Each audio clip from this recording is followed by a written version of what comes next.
네, 오늘 블레싱 축제였는데 그래도 여러분 같이 기도하고 또 전도해 주셔서 오늘 새 가족들이 여러분이 오신 것 같아요. 계속해서 그분들이 또 정착하고 또 믿음의 한 가족이 되기 위해서 여러분 계속 기도해 주시고 협력해 주시면 좋겠습니다. 여러분 우리는 이 땅에 살고 있지만은 이 땅에서 세상 사람이 아니라 우리는 하나님의 사람으로 하나님의 백성으로 살아갑니다. 이게 어떻게 가능한 일이죠?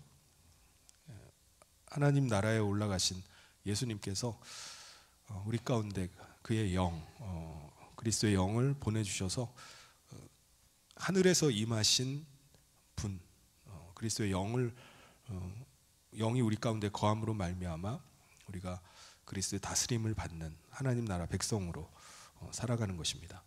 그래서 우리는 이 세상에 살지만 이 세상에 속한 자가 아니라 하나님께 속한 자입니다. 그리고 우리 안에 임하신 그리스도로 말미암아 그의 생명으로 부활의 생명, 영생하는 생명, 하늘의 생명을 가지고 사는 하나님의 사람이 된 것입니다.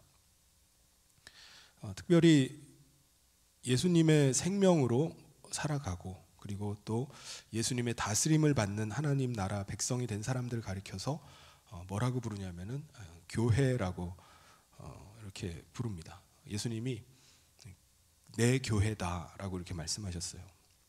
그러니까 예수 그리스도를 모시고 예수님을 따라 사는 사람들과 함께 하시고 또 그들을 인도해 가십니다. 저와 특별히 저와 여러분은 같은 주님을 모시고 살기 때문에 우리가 그리스도 안에서 하나입니다. 한 사람이에요. 어떻게 한 사람이죠? 각 사람에게 임하신 성령님, 저와 여러분 가운데 있는 성령님이 같은 분이기 때문에 그렇습니다. 그래서 우리가 성령 안에 있을 때 우리는 하나예요. 한 몸의 지체입니다. 그러니까 한 몸이에요, 한 몸. 또 한 몸의 머리는 누구죠? 그리스도이십니다. 그러니까 우리는 모든 사람들이 다 한 분의 다스림을 받는 거예요. 그래서 한 분 그리스도의 다스림과 인도하심 가운데 우리가 살아갑니다. 그래서 우리는 다른 사람이 아니라 하나입니다. 하나. 그러면 우리 각 성도들은 어떤 관계가 있는 거죠? 삼위일체 하나님께서 삼위이지만은 하나의 공동체를 이루고 계신 것처럼 성령 안에 우리가 있다면은 우리는 우열이 있거나 높고 낮음, 서열이 있는 게 아닙니다.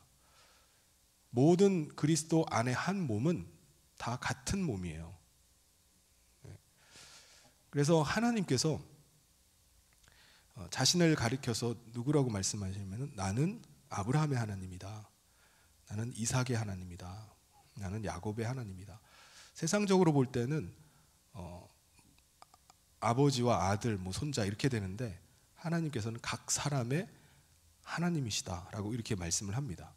그러니까 하나님 안에 있을 때는 우리가 모든 사람들이 다 같은 사람이에요. 동등합니다. 우리가 사는 이 세상에는 그 사람 그 계급이 있어요. 사회적인 신분이 있습니다. 계층이 있습니다. 다 높고 낮음이 있어요. 그런데 우리가 성령 안에 있을 때는 하나님 나라 백성으로서는 모든 사람이 다 같은 겁니다. 하나예요.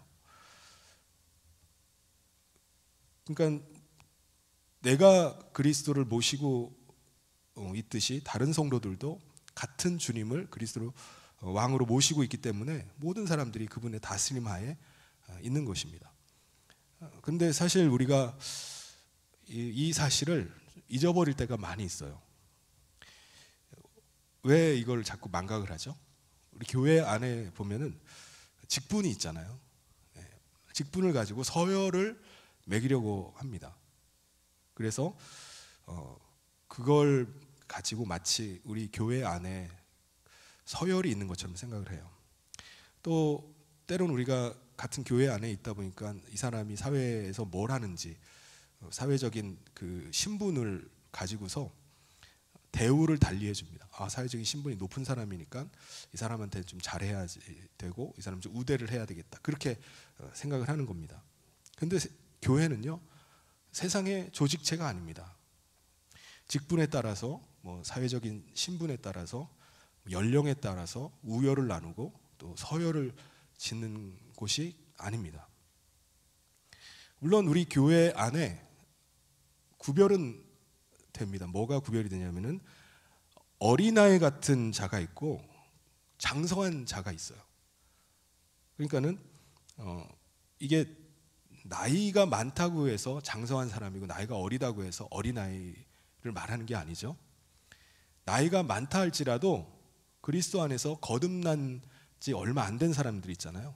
아직 정말 믿음 생활을 시작하는 초보, 걸음마 단계에 있는 사람은 나이가 많더라도 어린아이입니다. 그리스도 안에서 어린아이예요. 근데 나이가 아주 어린 아이라 할지라도 그리스도 안에서 일찍 거듭나서 그리스도 안에서 성숙한 신앙생활을 하는 사람도 있어요. 어린아이지만, 그 사람이 어린아이지만 아직 청소년이라 할지라도 성숙한 그리스도인일 수 있습니다. 그 사무엘 같은 경우도 그가 어린아이였지만 오히려 제사장이 듣지 못했던 하나님의 음성을 듣고 오히려 제사장이 와서 도대체 하나님이 뭐라고 말씀하시냐라고 물어볼 정도였어요. 그러니까는 그리스도 안에서 거듭난 어린아이 같은 사람도 있고 그리스도의 장성한 분량에 이르는 장성한 사람도 있습니다. 오늘 말씀에서 이것에 대해서 우리 가운데 말씀을 합니다. 예수님의 제자들이 예수님께 나와서 예수님, 천국에서는 누가 큰 자입니까? 라고 물어봅니다. 우리 마태복음 18장 1절, 자막이 준비가 안 된 것 같은데 제가 한번 읽어보겠습니다. 그때에 제자들이 예수께 1절 같이 읽겠습니다. 시작. 그때에 제자들이 예수께 나와 이르되 천국에서는 누가 크니이까? 이 질문을 한 제자들의 의도는 뭐죠? 그들은 예수님께서 이제 로마 제국의 지금 식민 지배하에 있잖아요. 로마 제국을 물리치고 이 나라, 그 유다 나라의 왕이 되면은 제자들로 하여금 내각을 구성하게 될 텐데 그때 우리들 서열이 어떻게 됩니까? 라고 물어본 겁니다. 우리 가운데 누가 가장 높은 자입니까? 그러니까 제자들은 지금 하나님의 나라를 세상에 있는 정치적인 조직으로 봤어요. 그래서 그 나라 안에서 우리 제자들 중에 제일 머리가 될 사람, 우두머리가 누굽니까? 서열이 어떻게 됩니까? 라고 물어본 겁니다. 근데 이 질문을 하시자 예수님께서 한 어린아이를 그들 앞에 세우시고 예수님께서 다스리는 나라, 하나님의 나라가 어떤 나라인지를 말씀을 해주십니다. 우리 3절을 같이 한번 읽겠습니다. 시작. 이르시되 진실로 너희에게 이르노니 너희가 돌이켜 어린 아이들과 같이 되지 아니하면 결단코 천국에 들어가지 못하리라. 제자들은 이제 예수님께서 왕이 되시면은 자리를 이제 맡게 되는데 어떻게 하면 더 높은 자리에 앉을 수 있을까? 서로 자기가 더 높다, 자기가 더 높은 자리에 앉아야 된다, 그것 가지고 서로 견제하고 서로 다투기도 했습니다. 예수님께서 마지막 만찬을 하시는 그 자리에서도 제자들이 이 서열 다툼을 계속했어요. 내가 더 높다, 내가 더 위에 있다라고 서로 싸웁니다. 왜 그런 거죠? 세상에서는 높은 자리에 오르면 오를수록 더 큰 힘을 갖기 때문에 그래요. 권력을 더 갖습니다. 더 많은 것을 가질 수 있고 누릴 수 있기 때문에 그래요. 그래서 그걸 내가 더 차지하기 위해서 높은 자리에 오르려고 합니다. 이게 세상적인 가치고요, 세상적인 방법이고 세상의 질서입니다. 그런데 이 하나님의 나라는 다르다는 거예요. 예수님께서 다스리시는 하나님의 나라는 높고 낮음이 없습니다. 모든 사람들이 다 하나님께서 주시는 은사를 따라서 그리스도의 일을, 그리스도께서 맡기신 그 일을 스스로 감당하는 거예요. 그래서 그리스도께서 머리가 되시는 이 교회는 세상과는 달라야 되는 겁니다. 교회는 세상의 조직체가 돼서는 안 돼요. 조직이 돼서는 안 됩니다. 담임 목사가 제일 높은 자리에 있고, 그 다음이 중직자가 있고, 그 다음에 시무집사, 안수집사가 있고, 그 다음에 권사가 있고, 그 다음에 마지막 서리집사, 아직 직분 안 받은 사람, 성도, 이렇게 해가지고 있는 게 아닙니다. 교회 머리는 담임 목사가 아니에요. 누구시죠? 예수 그리스도이십니다. 그리스도께서 그리스도 안에 한 몸 된 모든 각 사람을 주장을 하십니다. 다스리시는 거예요. 각 사람에게 주어진 자리는 무슨 자리냐면은 섬기는 자리입니다. 섬기는 자리. 우리 고린도전서 11장 3절을 같이 한번 읽겠습니다. 시작. 그러나 나는 너희가 알기를 원하노니 각 남자의 머리는 그리스도요 여자의 머리는 남자요 그리스도의 머리는 하나님이시라. 이게 무슨 말씀이죠? 누가 더 높은지 계급 구조를 말합니까? 그게 아닙니다. 하나님께 제일 높고 그 다음 그리스도, 그 다음 남자, 그 다음 여자, 이 순서가 아니에요. 그걸 말씀하는 게 아닙니다. 이것은 계급 구조의 순서를 말하는 게 아니라 섬기는 순서입니다. 섬기는 거. 여자는 남자의 갈빗대에서 취해가지고 하나님께서 그 갈빗대로 여자를 만드셨어요.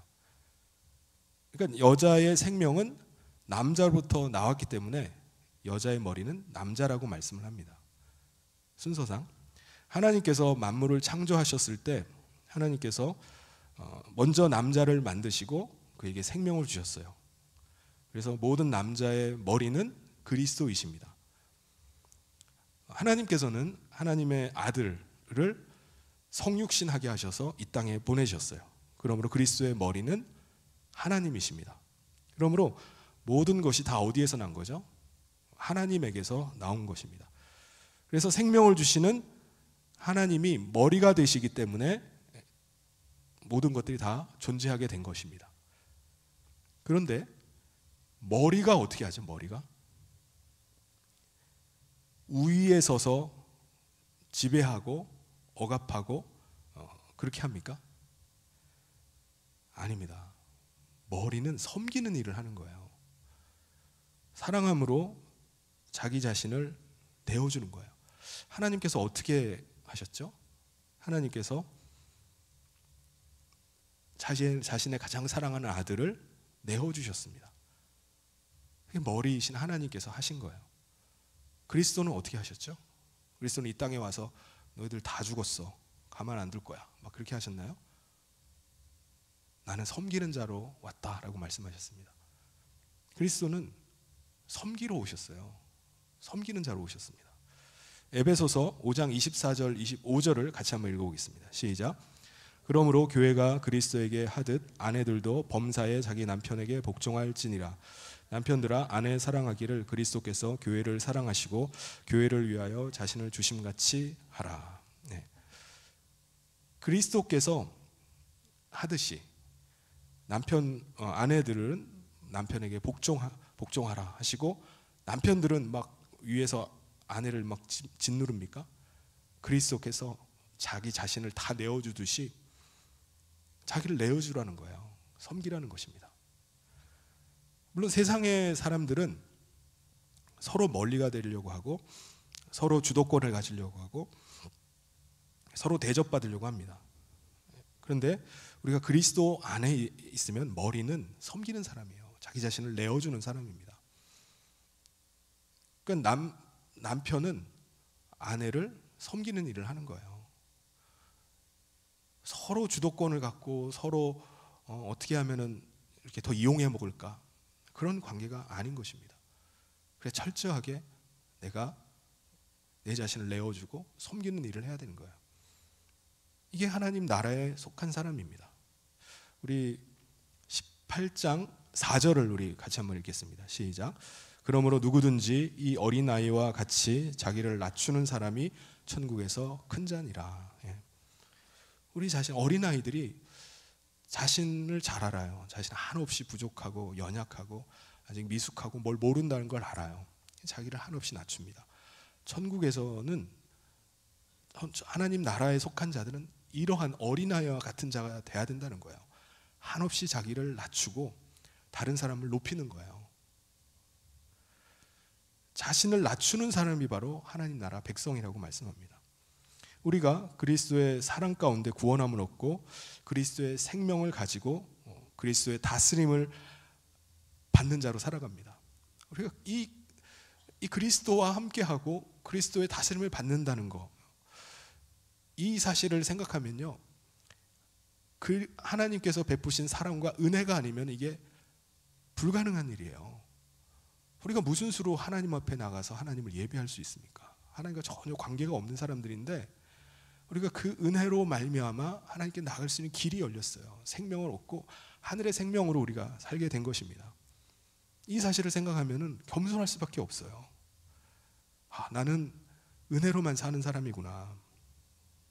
그래서 내 자신이 뭔가를 주장하려고 하고 뭔가를 힘을 써가지고 막 억압하려고 하고 차지하려고 하는 것이 아니라 그리스도의 다스림 앞에 자기 자신을 낮추려고 하는 것입니다. 더 낮아지려고 하는 거예요. 그게 바로 하나님 나라에 속한 사람입니다. 그렇다면 우리 다른 사람들을 대할 때는 어떻게 해야 되죠? 다른 사람, 가령 우리가 다른 성도들, 권사님과 집사님 또 장로님 대할 때 우리가 어떻게 해야 됩니까? 성령을 받아서 우리가 그리스도 안에 거하는 사람이라면 그 사람도 같은 성령을 모시고 같은 그리스도의 사람으로 서 있다는 걸 생각하고 대하는 거예요. 그럼 어떻게 대하죠? 그리스도께 대하듯이 하는 거죠. 그분 안에 그리스도께서 거하시니까. 18장 5절을 같이 한번 읽어보도록 하겠습니다. 시작. 또 누구든지 내 이름으로 이런 어린아이 하나를 영접하면 곧 나를 영접함이니. 어린아이라도 그가 거듭나서 그리스도를 모시고 있어요. 그럼 그를 누구처럼 대하라는 거죠? 그리스도처럼 대하는 거예요.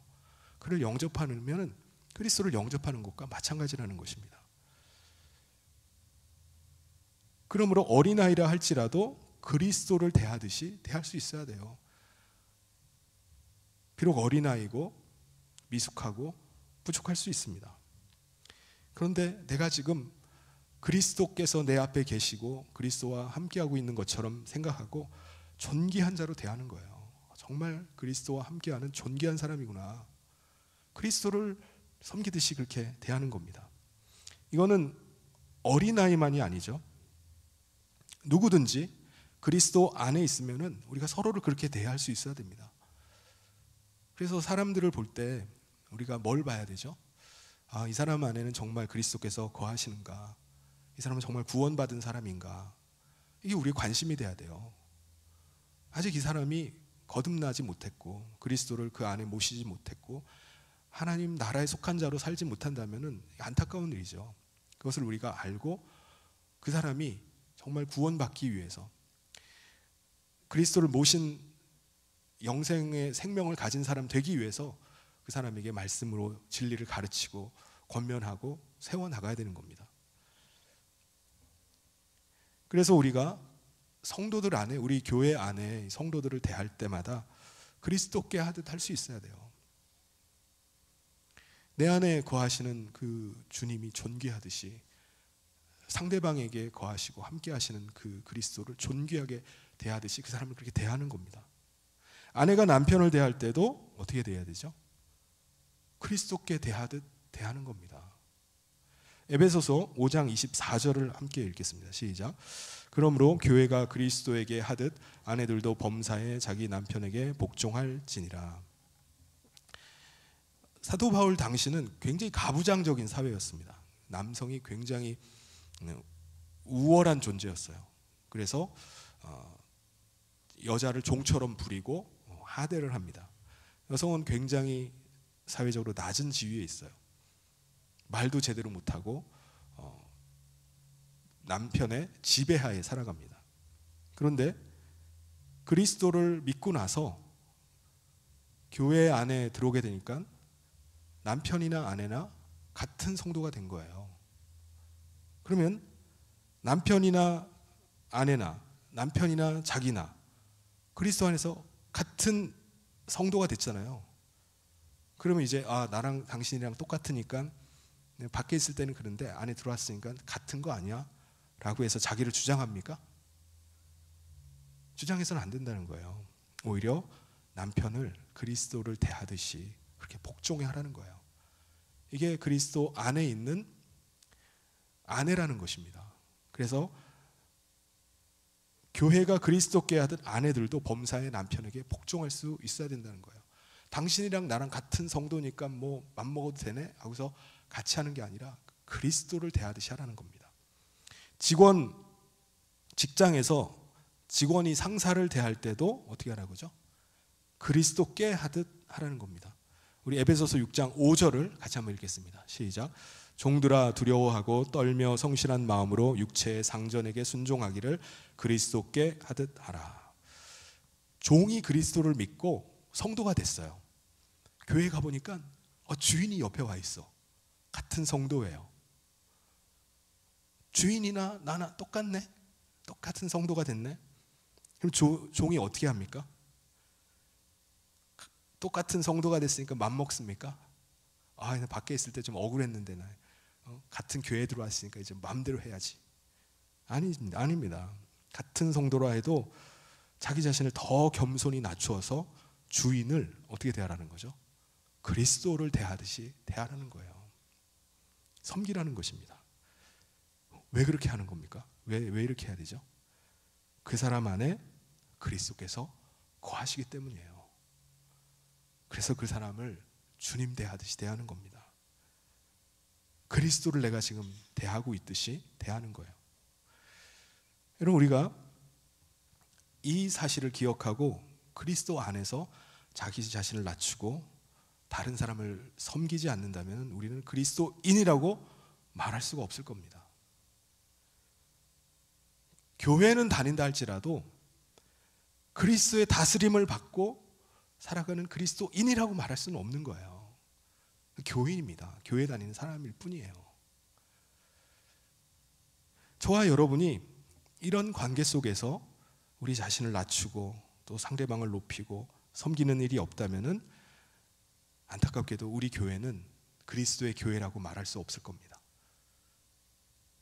그냥 세상에 있는 어떤 그 문화 단체 아니면 뭐 사회 봉사 단체, 뭐 사교 모임, 뭐 그런 사람들과 다를 바가 없을 거예요. 그냥 서열과 위계 질서에 의해서 조직이 굴러가듯이 그냥 그런 단체와 다를 바가 없을 겁니다. 여러분, 내가 교회에 어떤 직분을 가지고 어떤 위치에 있든지 간에 이 자리는 전적으로 섬김을 위한 자리임을 여러분 꼭 기억하시길 바랍니다. 내가 높은 자리에 앉았는데, 나는 이런 직분 가졌는데, 그러면은 그 자리가 더 많이 섬기는 자리임을 기억해야 됩니다. 교회 안에서 장로가 제일 높습니까? 그러면 제일 잘 섬기는 사람이 돼야 됩니다. 사실은 제일 낮은 자리에 있는 사람이에요. 제일 낮은 자리에서 가장 잘 섬기는 사람, 그 사람이 장로인 것입니다. 그런데 우리가 그리스도의 십자가의 은혜로 세상에 있다가 돌이켜서 하나님 안으로 들어왔어요. 그리고 주님의 다스림을 받는데 그걸 망각하고 우리가 신앙생활을 하고 있다면 우리는 아직 돌아온 게 아니에요. 돌이킨 게 아닙니다. 돌이켜 그리스도께로 돌아온 게 아니에요. 아직도 세상에 있는 사람일 뿐인 것입니다. 세상에 속한 사람이에요. 교회 안에서 자기 자신을 계속 낮추고 다른 사람을 계속 낮추기보다는 자기 자신을 계속 높이려는 사람 있잖아요. 어떻게든지 내 이름을 좀 더 높이고 자기 자신을 더 드러내길 원하고 자기 목소리를 더 높이길 원하고 내 주장이 관철되길 원하고, 이 사람은 안타깝지만 세상에서 돌이킨 자가 아닙니다. 그냥 세상에 거하고 있는 세상에 속한 자와 다를 바가 없는 거예요. 예수님께서 이렇게 말씀하셨습니다. 마태복음 18장 6절을 우리 같이 한번 읽겠습니다. 시작. 누구든지 나를 믿는 이 작은 자 중 하나를 실족하게 하면 차라리 연자 맷돌이 그 목에 달려서 깊은 바다에 빠뜨려지는 것이 나으니라. 당시에 처형 방법이 이 연자 맷돌을 목에 달고 물에 빠뜨리는 게 있었다고 합니다. 그러면은 그렇게 해버리면 시신이 수습이 안 되는 거예요. 그러니까 시신을 수습조차 못하도록 그냥 물속에서 물고기 밥이 되도록 해버리는 아주 잔혹한 형벌인 겁니다. 자신이 그리스도 안에 거한다고 하면서 어린아이 같은 사람 하나를 실족하게 하면은 그 사람은 세상에 있는 사람과 다를 바가 없는 거예요. 세상에선 그렇게 하죠. 그래서 이 사람은 세상에 있는 사람과 다를 바가 없기 때문에 결국은 세상 사람들이 가는 그 멸망에 처해질 수밖에 없다라고 말씀하는 겁니다. 사랑하는 성도 여러분, 혹 우리가 실수로 어린아이 같은 사람을 실족하게 할 수도 있어요. 그런 일이 있을 수도 있죠. 그런데 이런 일이 하나님 나라로 볼 때는 정말 큰 일입니다. 왜요? 18장 7절을 먼저 같이 한번 읽어보겠습니다. 시작. 실족하게 하는 일들이 있음으로 말미암아 세상에 화가 있도다. 실족하게 하는 일이 없을 수는 없으나 실족하게 하는 그 사람에게는 화가 있도다.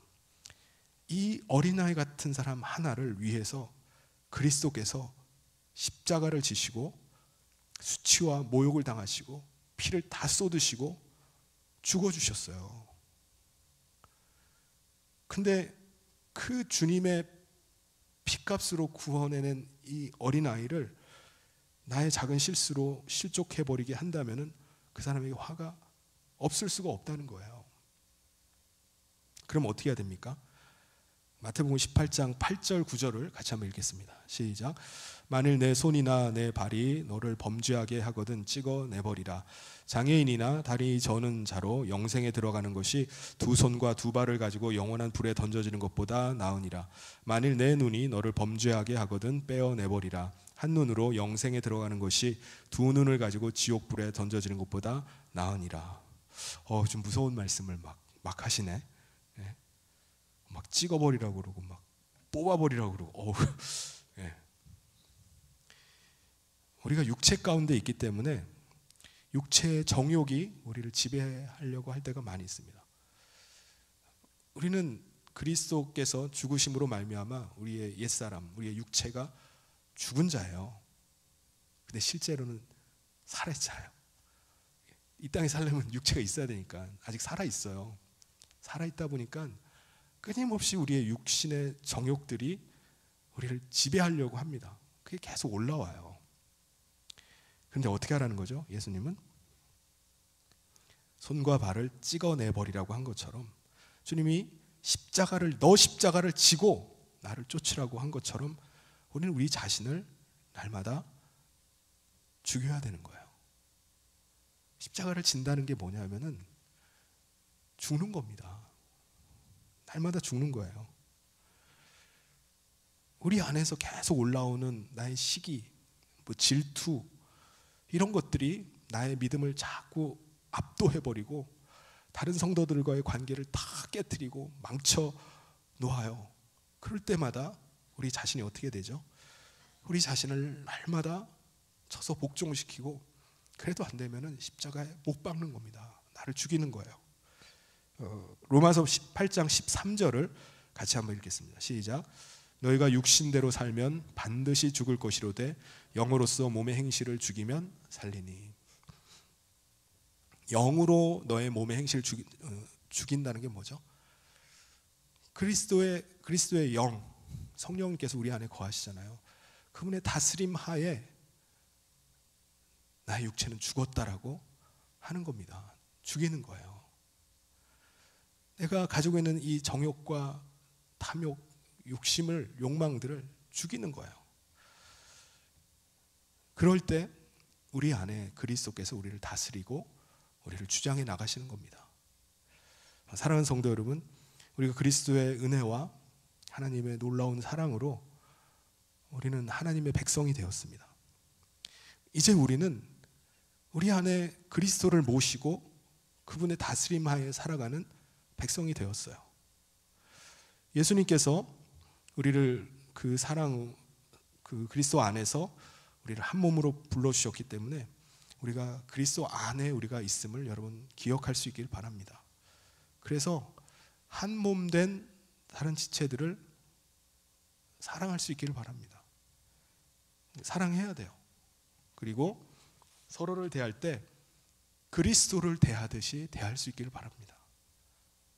내 안에 거하시는 주님이 이 사람 안에도 거하고 있음을 믿고 그 사람을 주께 대하듯이 하는 거예요. 오늘날 남녀 이런 관계가 얼마나 깨져버렸습니까? 특히 젊은 사람들을 중심으로 해서 서로 투쟁을 해요.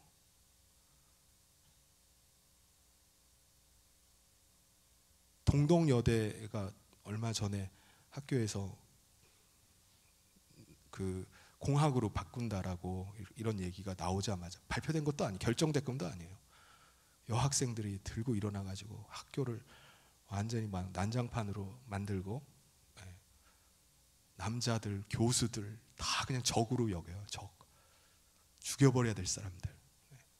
뭐 한남, 뭐 한여, 뭐 해가지고 서로 적대하고 혐오하고 대적을 합니다. 그런데 우리가 이러한 세상 가운데 우리가 살고 있지만 우리는 그리스도 안에 우리가 들어왔다면은 우리가 서로를 그리스도를 대하듯이 대할 수 있어야 돼요. 부부 관계에도 얼마나 많이 깨져 있는지 몰라요. 서로를 뜯어먹고 서로를 이용해 먹고 이용 가치가 떨어지면 바로 내쳐버리고 그런 게 얼마나 팽배합니까? 그래서 결혼에 대한 부정적인 이미지가 너무나 강한 시대를 우리가 살고 있어요. 그런데 우리가 상대방을, 나의 사랑하는 남편과 아내를 그리스도를 대하듯이 그렇게 대할 수 있어야 됩니다.